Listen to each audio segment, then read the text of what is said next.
You're listening to the National Angler, and the Daddy is the host. All right, special thanks to my sweetheart for the introduction. My name is Rick Crawford, and I am the host of the Sustainable Angler podcast and president of Emerger Strategies. If you're new here, this is a podcast whose mission is to educate and inspire anglers to protect what they love. Did you know that South Carolina has a long history of conservation? In fact, conservation is baked into our Constitution, and Audubon South Carolina continues that legacy today by working with policymakers and landowners to support habitat conservation and restoration in our state with bird and climate-friendly forestry.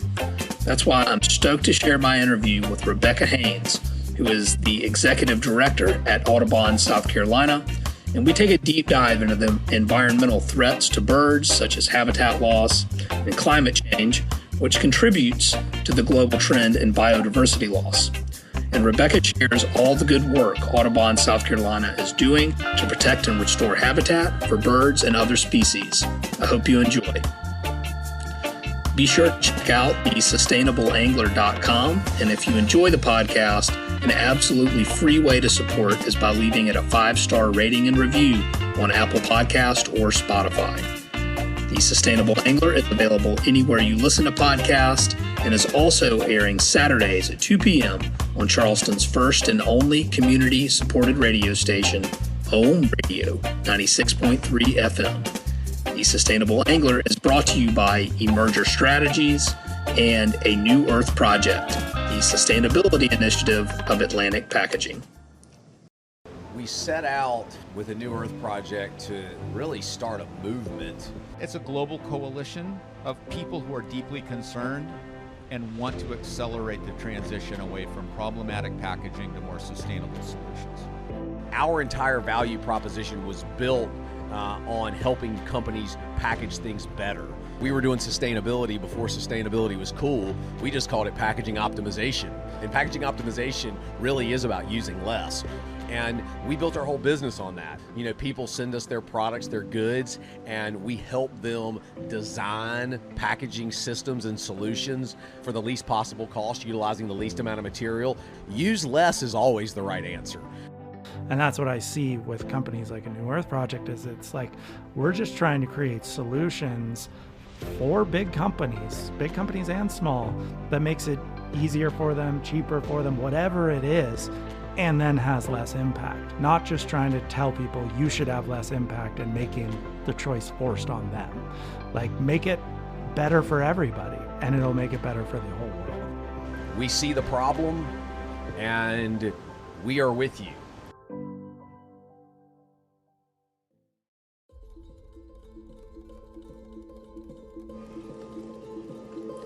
Fishing taught me that everything in nature is interconnected. Just as a fiddler crab, a tailing redfish, and a marsh ecosystem are connected, so are our businesses and our planet. And we have a vision of businesses and the environment thriving together. Imagine a company that not only champions the sport of fishing, but also leads on climate action and conservation efforts. Products and packaging that are friendly to marine life and that degrade harmlessly back into the earth. It's not a dream, it's a strategy, and that's what we do at Emerger Strategies. We guide businesses on their sustainability journey by helping them measure and improve the sustainability performance of their operations, products, and packaging, all while boosting profits. Because when nature thrives, we all thrive. Together, we can make a difference for generations to come. Visit our website at emergerstrategies.com. Let's protect what we love together.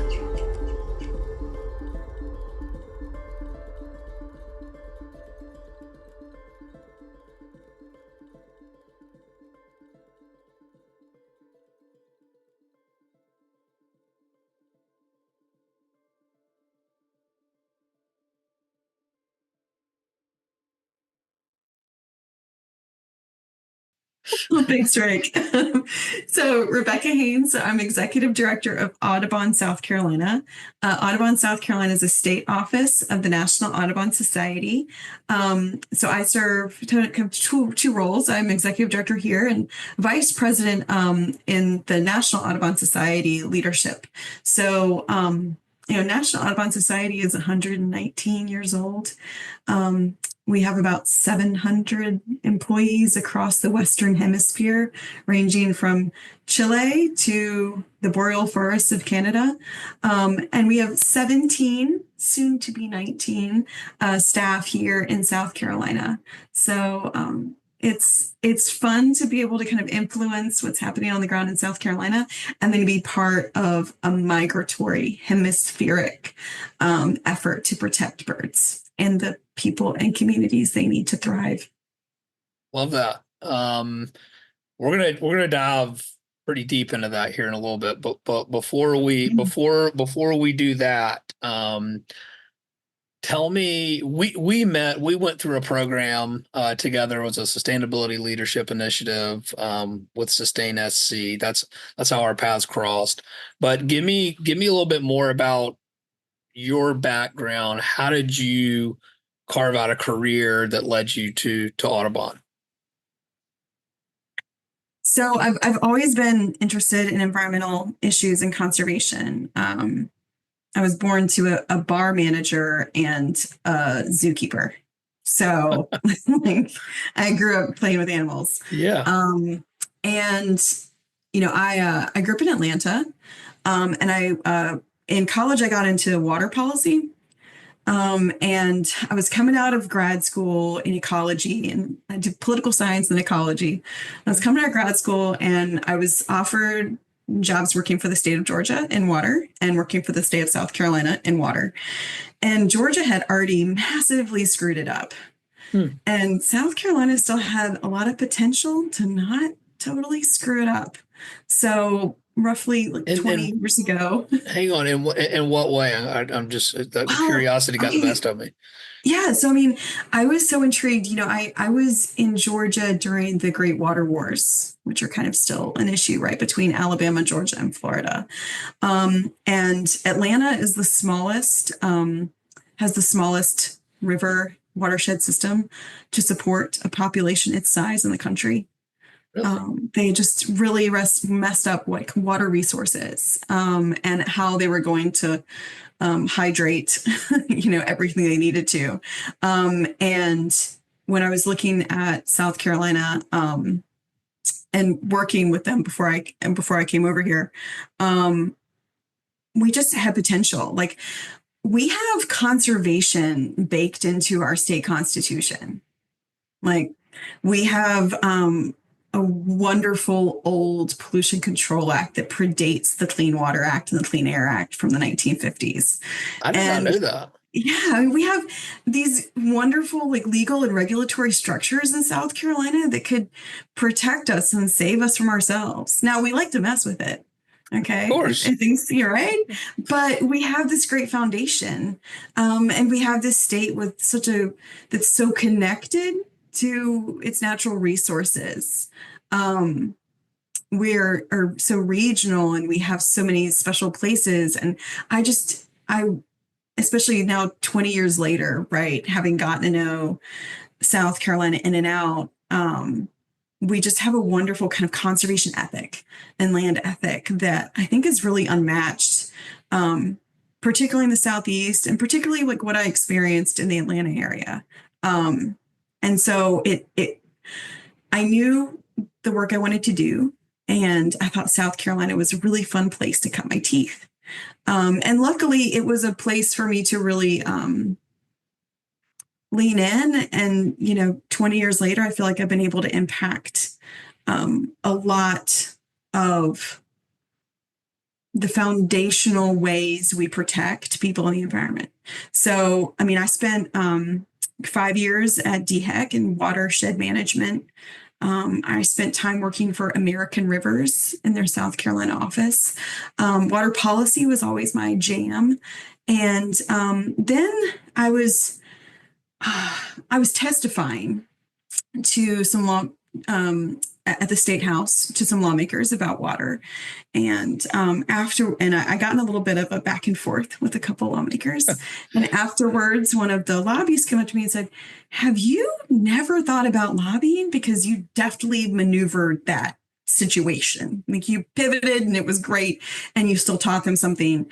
And they listened. And so, and I was like, "Lobbying? Are you kidding me? Who wants to be a lobbyist?" Right. And that sounds just gruesome. And so a position came open soon thereafter, and I went for it. And so I ended up spending a decade at Conservation Voters of South Carolina, leading their government relations team, and then being their deputy director. Got to help grow the organization to what it is today. I got to lobby on every single environmental issue you could think of. I got to draft legislation with lawmakers, work with partners, get the governor to veto bad bills. I mean, we did it all, and it was so much fun. And through that, I got to build coalitions with partners and really get to know just the landscape of the nonprofit conservation partnership world. So then it's been a year and 8 months since I, said goodbye to my friends at Conservation Voters and went over to Audubon, South Carolina. I'd always been a partner of this organization. And I knew they'd been through a lot of leadership changes and growth. Audubon South Carolina has been an entity here in South Carolina for 50 years. And the growth it's experienced in the last 10 years has been substantial. And I knew they needed a leader to take them into the next phase. And that's just been fun. It flexed different muscles for me, moving into leadership in a different way. Got to take a break from the State House. So that's also been not a pleasant, it's been a pleasant change. Yeah. So, but yeah, that's a little bit of my journey. I mean, I never thought I'd stay in South Carolina, but I have thoroughly enjoyed it. That's great. And I have to ask, we're gonna go full throttle on the Audubon, but you keep saying things that are piquing my interest, and you may not be able to answer this, but I'm going to ask, if you had to give like what makes a successful environmental lobbyist, or a tip? What's a tip? How do we protect more of our precious natural resources? If you had to throw it out there for someone. See, I think, I had one of my kind of mentors in the lobby once told me, he said, "Look, you're not going to convince people of believing facts, right? Like, you're not like, but this is, the earth is round, and they just should believe it because it's a fact." No. That's not going to work. But getting a lawmaker to have feelings about doing the wrong thing, or honestly, disappointing you. I mean, that sounds in some ways myopic, but it's about personal relationships. And it's about building trust, and it's about building friendships, and it's about listening, which I think more than ever, we are not listening to each other. And we are not finding ways to connect and finding the commonalities we share. I truly, truly believe that it doesn't matter how we get there, right? As long as we get there. And you do not have to have the same perspective or starting point as I do to get to agreement that, we need to protect special places in South Carolina, right? No one's perfect, and we have to not kind of crucify each other for everything, right? No one's being human beings. Yeah. Right. And people can change. I mean, the length of time I spent working with lawmakers, and I still hold those relationships today, lawmakers change their minds. People change, and we should give them the room and grace to do that. And And I think we often don't do that. And we definitely don't give decision makers space to be vulnerable and to change. So I think that's it. I will also say I was the only lobbyist working on conservation issues who had a science background while I was up there. And I think we need more of that, more varied perspectives. Not every lobbyist needs to be a lawyer or, kind of from some of the various liberal arts. Like there should be a diversity of backgrounds. I think that's what makes it interesting. Okay, well, that's actually a pretty good segue. Diversity, biodiversity, right? Makes for makes for a healthier planet and ecosystem. So, what role do birds play in maintaining healthy ecosystems that support our environment?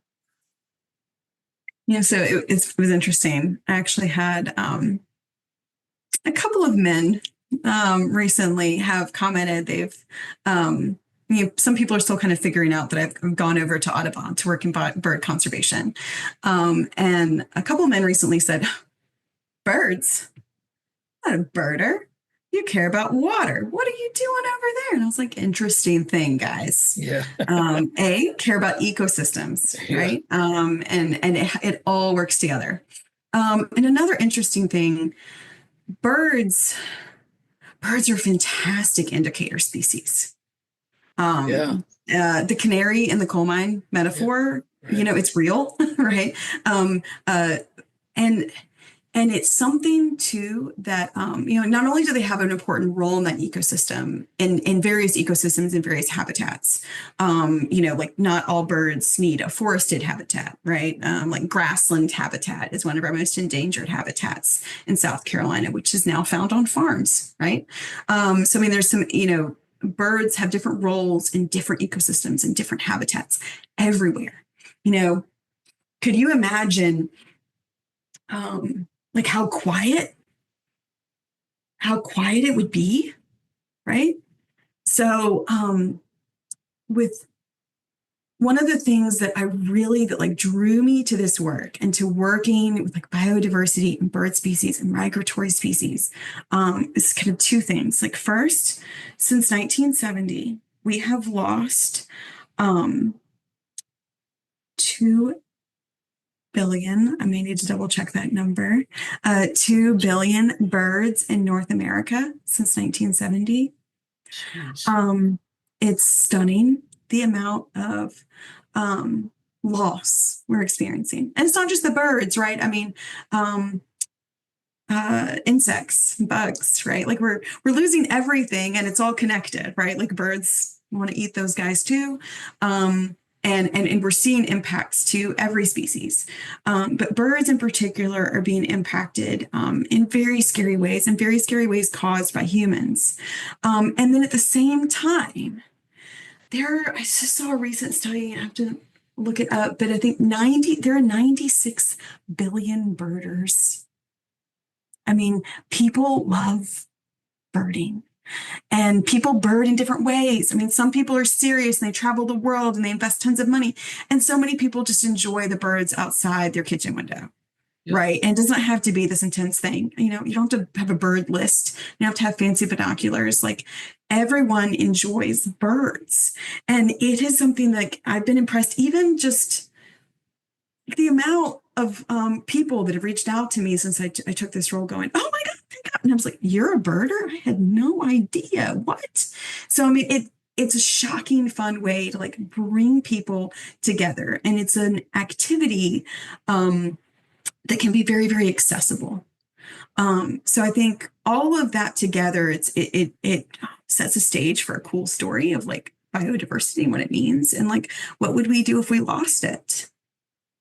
Yeah, right. Well, so I'm sitting on my porch and it's something that I do regularly, and just listen to the birds, and it's calming and relaxing and I enjoy it. Right. And I have some, and I got to give a shout out to a couple of my friends who live in Colorado, but Corinne and Garrison Doctor, they have a brand called Rep Your Water.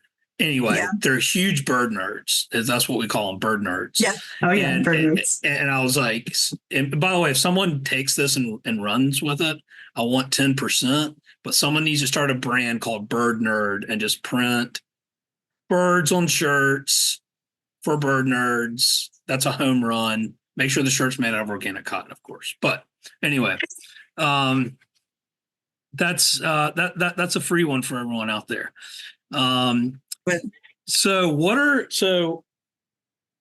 I got a little off track, but as you were talking, and I started, yeah, I really enjoy listening to the birds in my backyard. Like I love it. And so, I think it's also as a hunter and an angler, I'm not a huge hunter. I mostly just fly fish, but, you also understand, aside from just an indicator species, but like when birds go quiet, something is happening.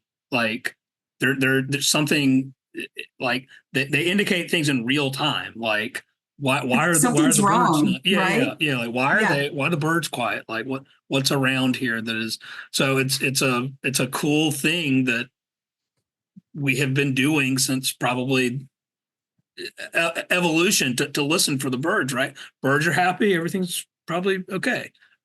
Yeah. Birds are quiet. What is going on?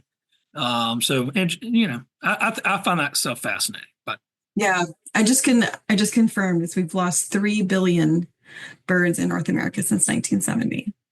and that trend extends beyond birds. There is a decline in biodiversity since 1970. And like you said, I think one of the biggest things is understanding this all interconnected. That this is not some like, oh, well, just the birds are dying. Why? It's like, no, it's the insects. It's I'm sure fish populations are in decline.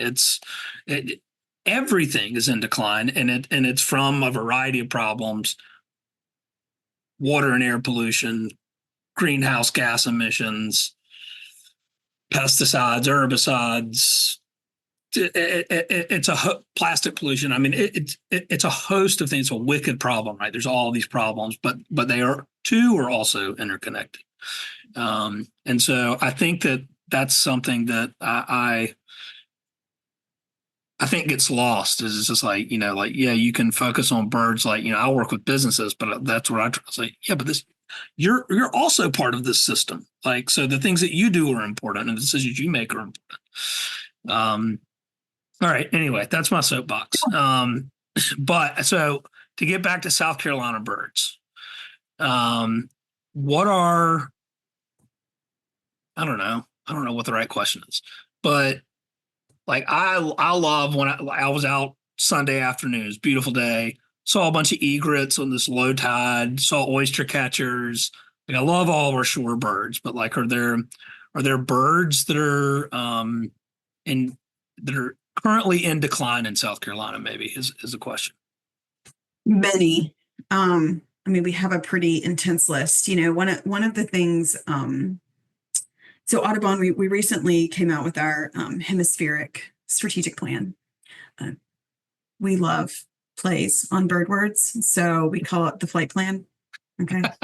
I know it's so much. It took me a minute to adjust. So but our flight plan, outlines a few ways that we're going to address it.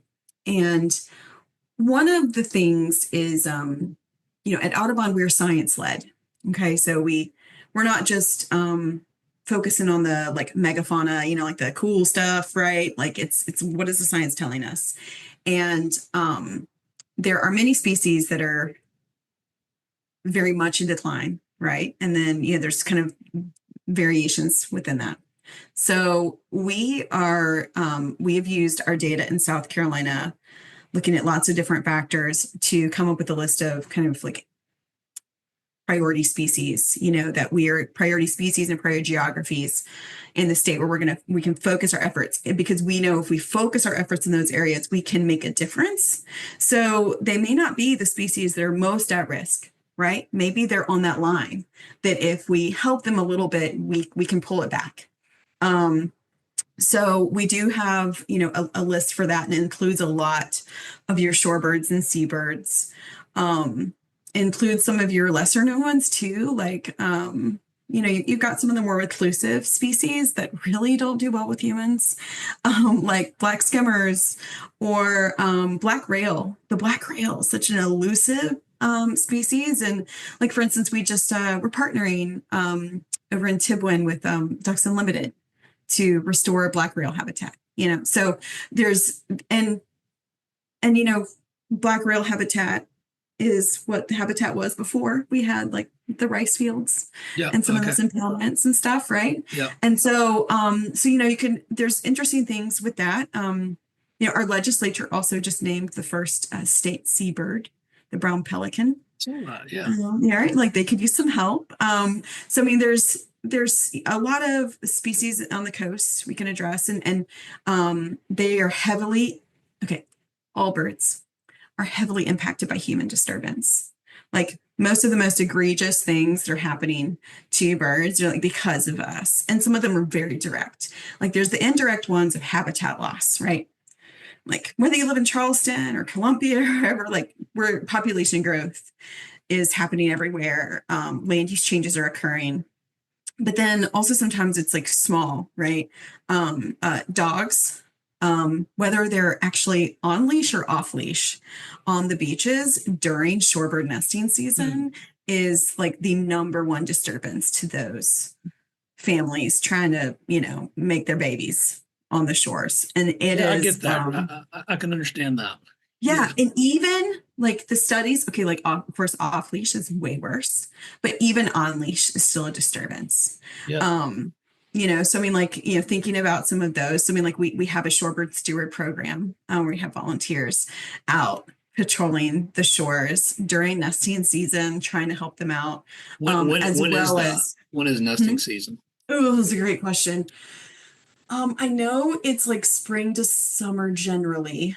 Okay. I'm sure I'll be corrected on this. And of course, it aligns to heavy tourist season. Yeah, so it's during the busiest time of year at the beach. Yeah. Yes. Yeah. Okay. Yes. Like that's what I was kind of my staff, my coastal team, have grown to really hate Memorial Day and July 4th. Right. Like they're really, really tough because they're out there trying to patrol and humans are drunk and rowdy and trying to be places where they shouldn't, and littering along the way. It's lovely. Oh God, it's such a mess. Right. Yeah. So, those are issues, but we have birds throughout the state that we're focusing on. Like in some of your urban areas, downtown Charleston, downtown Columbia, chimney swifts, they depend solely on our chimneys. They have evolved to only nest in our chimneys. Really? And they are at risk. Yep. It's pretty wild. That is wild.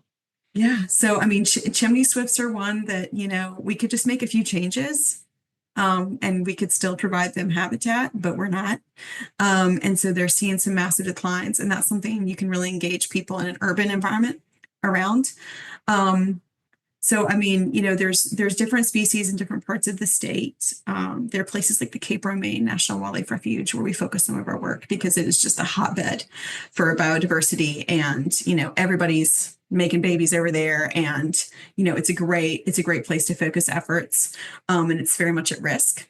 And then we also own or manage 30,000 acres of sanctuaries across the state, and those are also areas of focus for us. They're hotbeds for biodiversity as well, and luckily they align with where we have a foothold, and can protect large swaths of habitat. That's awesome. So you're kind of talking about some of the I guess these would be considered projects. Like you got folks looking out for shorebirds. We've got some species that I think it's like every animal probably they're affected by a lot of these same things. It's climate change. It's habitat lost. It's everything, right? But what in South Carolina, are there any additional specific like conservation projects that y'all are focused on? Yeah. There are a few I'm excited about right now. We have a lot of great coastal work, like I mentioned. Like we are working on resilience with communities, what we call natural climate solutions, like ways for us to change the way we're managing like land, that sort of thing. And so can you provide some examples of those for the peoples? Okay, I'll use this so there are various natural climate solutions. One of them, so, in South Carolina, silviculture is our top industry. Okay, so we love forestry and timber harvesting, and we're covered in loblolly pine. Loblolly pine is kind of like corn, doesn't necessarily make the best habitat. It's a bit of a monoculture, but it's a great way for land to stay in conservation to some extent, right? It's a great way for people to make money off their land. And, we are a major landowner with about 30,000 acres. And we have a team of foresters on staff, as well as biologists and bird nerds and that sort of thing. And so we just did a landowner outreach day at the end of October in Calhoun County, on the bluffs of the Congaree River across the river from the national park. That's our most recent kind of acquisition of land is along the Congaree River right there. And we are managing some land that was, loblolly, that sort of thing. We like to convert from loblolly to longleaf, which is a better habitat, especially for, it depends on the place, right? Like the soils and where you are, what drainage is like. Sometimes loblolly is right, but frequently we need more longleaf. And on this site, when we did this outreach day with Clemson Extension and the Longleaf Alliance, and we talked to landowners about how they can actually use natural climate solutions on their land to help with climate change, that also helps them profit from their land and manage it well and support healthy species. So, bird populations, etc. So Awesome. He taught them, how you don't have to clear cut, like you can do a particular type of thinning where you keep some of your canopy. It helps with habitat. It also helps with carbon storage. Mm-hmm. Like our forests have a really important role in carbon storage. So how can you keep your property like carbon neutral or carbon positive, right? So that you're storing. So how can you store while also managing and like actively like logging that land? Mm-hmm. So we just did that on this property and we're able to show folks. And it's going to be great quail habitat. Yeah, right. Amazing. Yeah. Like it looks so great already. And it's going to take time. But that's, like kind of one example of how you can think about carbon and your impact on carbon storage and sequestration while you are still actively managing your forest. Yeah. So it can have multiple benefits. And I think there's a ton of potential there. Most of South Carolina is privately owned, and we are actually growing our work directly supporting private landowners. And we're also transitioning to how we can better help small acreage landowners. They often get left behind. And that's where, you see a lot of habitat loss, where those parcels become subdivisions or something because they're not profitable, because they're too small. And that's often where you have a lot of your black and brown landowners too, have smaller acreage. And so there's just multiple positive reasons to help out small acreage landowners as well as the big guys. So it's fascinating. And it seems like even the smaller parcels have such an important role to play, and just from a resilience factor and just being like, hey, like we really need to be looking at this from the 30,000 foot view and being like, all right, how are we going to conserve and protect this land without just paving the whole thing down? Like it's just, you can't. We are going back to the interconnected thing, right? Like we're dependent. Life is dependent on nature. We are part of nature. So if we protect and restore nature, we protect and restore ourselves. We are more resilient. How, like, I don't know how can more landowners get involved, I guess, with Audubon to say like, hey, we're interested in doing more of this, and like how can we contribute? Well, right now we do a few landowner outreach workshops a year. We usually partner with Livingston Extension and others to help market. So, I mean, that's whether you get involved with us or your local extension agent, like they know us. Like we work closely with like Forestry Commission, for instance. We actually have like the best bottomland hardwood silviculturalist in the state. It's on our team. And so that's, whether it's coming in through Audubon's door or coming in through some of our partners' door, you can get to us. And so we offer those outreach days regularly throughout the year. Luckily, we just got some new funding that I hope in the coming year we'll be able to announce a big expansion of that program and a lot more landowner workshops across the state. We'll be able to serve a lot more people. We also, two of our most known sanctuaries. So we're at Beidler Forest in Dorchester County. It's Dorchester, Berkeley, and Orangeburg. And then in Silver Bluff, which is on the Savannah River in Aiken County, just below like North Augusta. Both of those big sanctuaries are wonderful demonstration sites. So we'll frequently, we do these workshops like on the ground where we as a landowner have taken our risk, right? Like we're not just telling you, well, you should go do that. It's like, no, we can show you how we did it. What we learned, like the good, the bad, the ugly, of how, we figured out like how to afford these management decisions, how to do this in a way that was bird friendly, climate friendly. And both those sites have very different stories and very different kinds of habitats that we've been restoring. So both of them we use as demonstration sites, as well as this new preserve we are building on the Congaree. So that's a great way to get involved. Of course, there's information on our website. We're working to improve.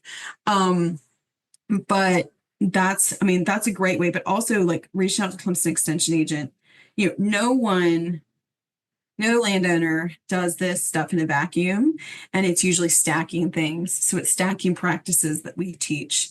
It's also stacking, like NRCS cost share dollars. Like there are like different cost share dollars that can help pay for these practices. And then, even like you can get paid to sequester carbon. There's a carbon trading market. So we use all those things to help fund our work to manage our lands. I mean, every acre we own, we want to be actively managing for bird habitats. And that takes money. So we can speak to that, like how we afford it as well. Yeah, that's interesting too. I mean, so then it's kind of helping to make a business case for a landowner to say like, hey, we can make some money doing this. And and by the way, for anyone listening, loblolly is not the native species here, right? It was the longleaf. It's native. Okay, so loblolly is native, but it's native to wetlands. Yeah. Okay. Right. And then so we're planting it in the wrong places. Yeah. So it should be. Yes. It should be longleaf pine, which is just what it was when we showed up in America, primarily. Yes, yeah, longleaf, and we also support shortleaf. And what's interesting, I cannot remember the numbers offhand, but loblolly are just prolific. Like they like to spread their seeds a lot, so they will just overtake. Like if you've ever seen like an abandoned ag field. It's just turned into nothing but like loblolly and sweet gum. Yep. And that's just because those trees are so aggressive, right? And longleaf just isn't as aggressive. Like its seeds fall right under it.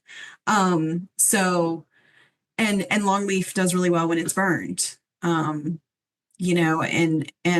that's not always feasible if you're right up against subdivisions or something like that. So there's a lot of things to take into account with management, but you're right. It's about the business case. And I think we as conservationists are completely missing the point. If we are not making conservation make business sense as well, like it has to, people have to be able to pay the bills, right? Yeah. And they're going to sell their land if they cannot afford it. And a lot of them don't want to. Like, we're losing farmland, right? We're losing private land ownership. We're seeing this around our Beidler Forest in Dorchester County. There's a new subdivision going on one side. And it's happening. I mean, we get so many requests a week just to buy our land, and I can only imagine what the pressure is like on a smaller landowner. Wow. All right. Well, we've talked about some of y'all's success stories, right? Particularly with those 2 projects and working with private landowners. And I want to. Are there any other success stories that come to mind? I'm sure. I mean, y'all have a ridiculous amount. Y'all have a super long history of successful conservation around the United States and in South Carolina. But are there any other success stories that jump out at you? There are 2 that I'll mention. Okay. The cool thing about Audubon is we do like everything, which is really great. We're attacking these problems from every side. So we do lobby at the state legislature as well. So we do have a policy team. They're wonderful. And we were some of the brains behind the creation of the Office of Resilience and reauthorization of like the Conservation Bank, which is a way to fund additional land protection. I mean, we are actively engaging up there at the State House. And so I think we have a lot of success stories there. I mean, even just this last year, we worked on legislation to help fund the protection and like help fund easements on farmland to like, again, make it affordable to be able to keep your farmland, especially in areas with a lot of development pressure. So I think that's an area where we just have a ton of success, and we are growing our influence in that space. I'm very excited about the future. Then also,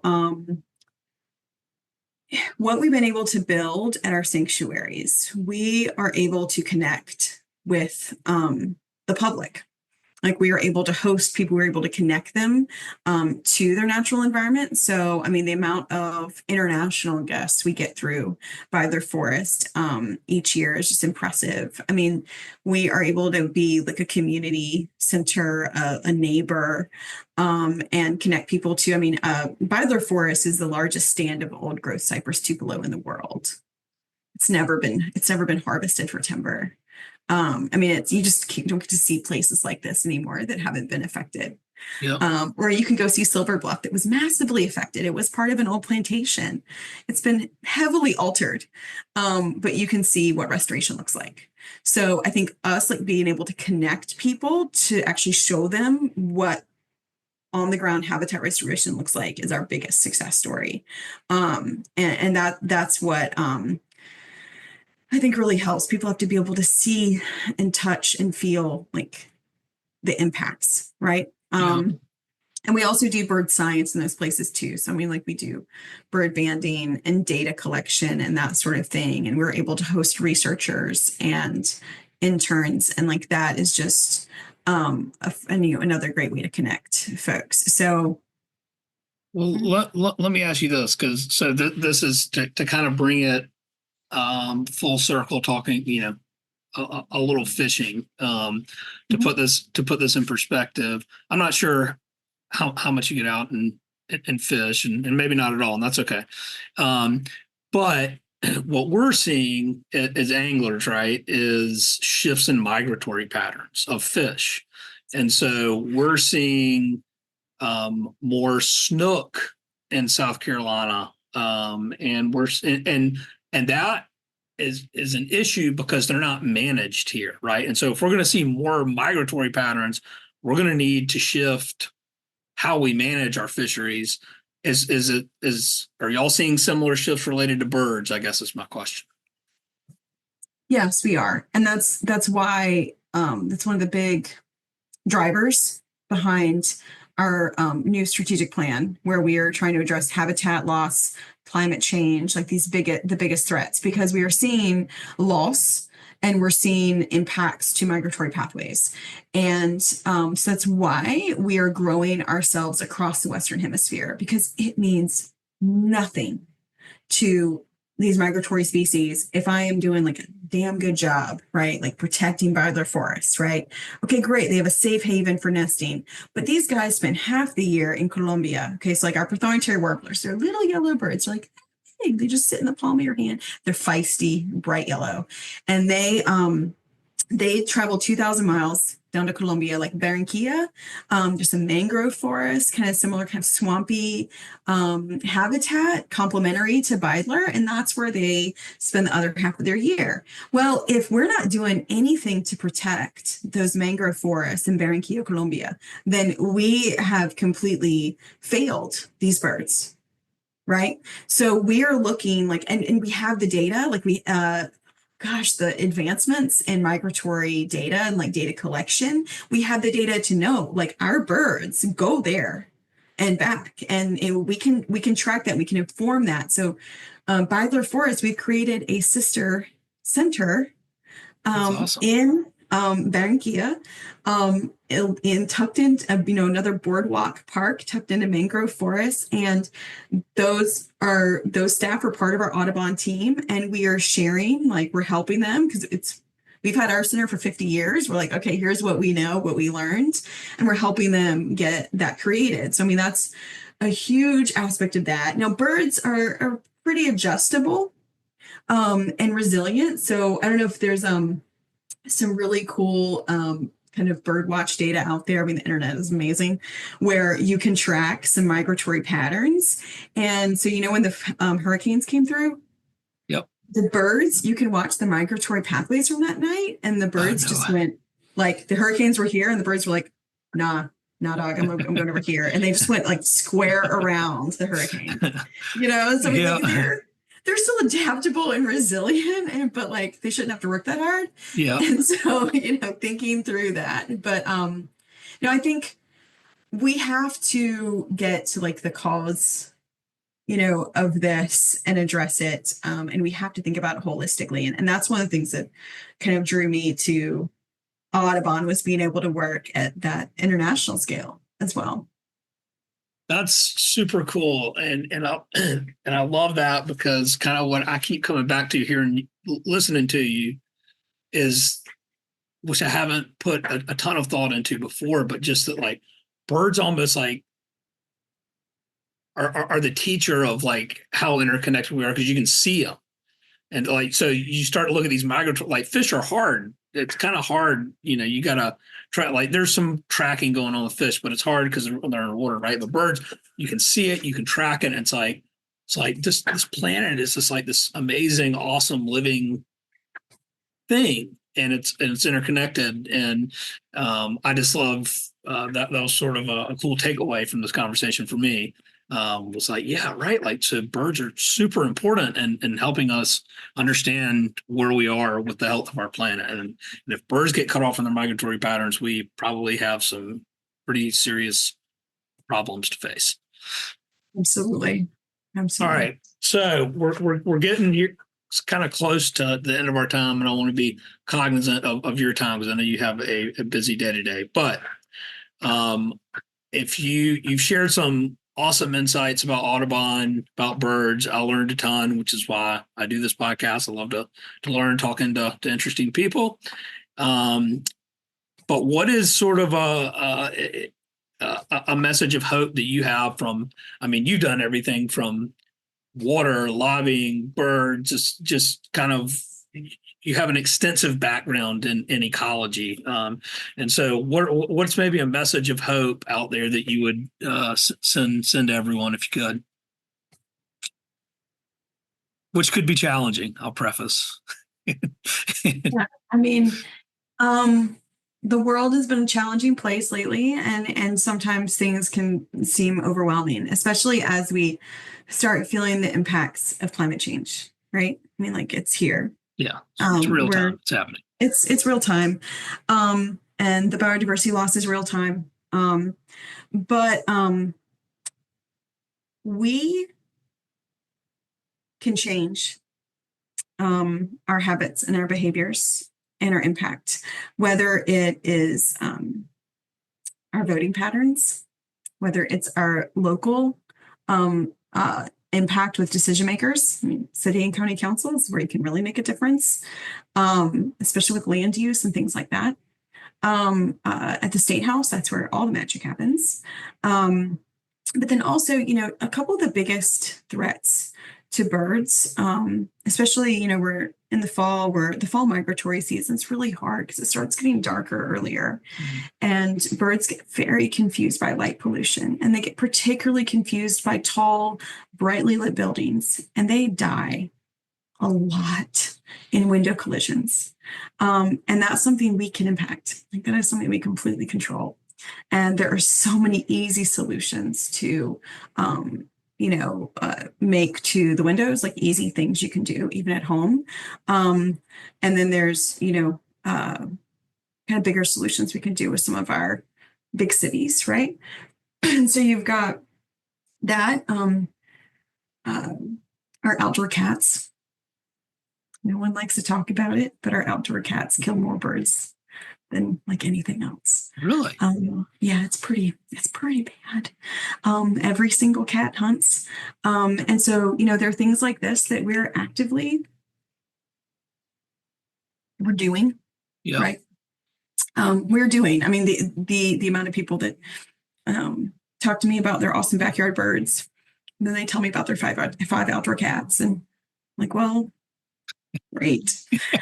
So, there are little things, right? Like, even if trying to impact climate change feels overwhelming, right? Yeah.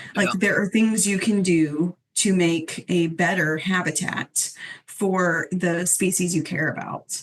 And what you're going to do for birds can impact so many other species as well. So, even we know what needs to be done, right? Like, we know, and we can do it. And if we support groups like Audubon, we can step up to the challenge. I think, we're about to see a lot of changes to environmental protections and regulations and funding and various things, just a lot of big changes. And that's okay. Like, we will get through it. We will figure out how to adjust. I mean, Audubon has been around for 119 years. That's wow. We've weathered a lot of storms.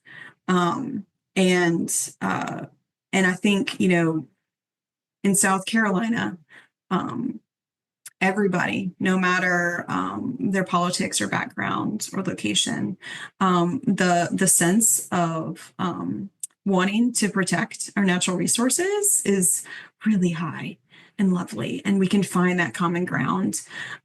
So that gives me hope here. Like, I think we can still we can do great work in South Carolina and in other places, and we can still make a big impact. So that's the hope I can give today. Well, I think it's a good one, and I think it's an important one. And the way that I see it, and I'll give a shameless plug. Giving Tuesday is coming up, so that could be a great opportunity to support Audubon nationally, but here in South Carolina as well. I am now, after having this conversation, because the way that I see it is, despite the different changes that are going to happen, if you know that your money is going towards more habitat protection and going back to this interconnectedness of all of it, that indirectly and directly affects everything, right? So the more land we're able to conserve or restore and improve habitat, it's going to improve everything for all life, for fish, for birds, for any animal in between. And so that inevitably will also positively affect us. So I think that if you're looking for an organization to support for this Giving Tuesday, Audubon should be on your list. So where can people go, Rebecca, to make a donation and support the important work y'all are doing? Let's see. Yeah, I mean, you can go to sc.audubon.org. So, and there's only 2 U's in Audubon. So AUDUBON. So sc.audubon.org. We are also on all the socials. So particularly Instagram and Facebook. Our sanctuaries also have their own accounts too, if you want to specifically dig in to support of a place.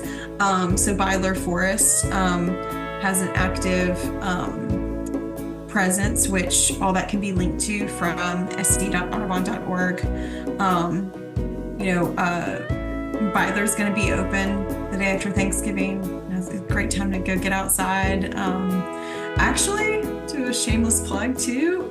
The Beidler Forest gift shop is amazing this holiday season. I've been very impressed by the merch the team has brought in. So, get out to Beidler Forest and enjoy this time of year in the swamp, or go visit Silver Bluff. It's over there on the Savannah River, and it's just a special, special place. So, get outside, donate, support.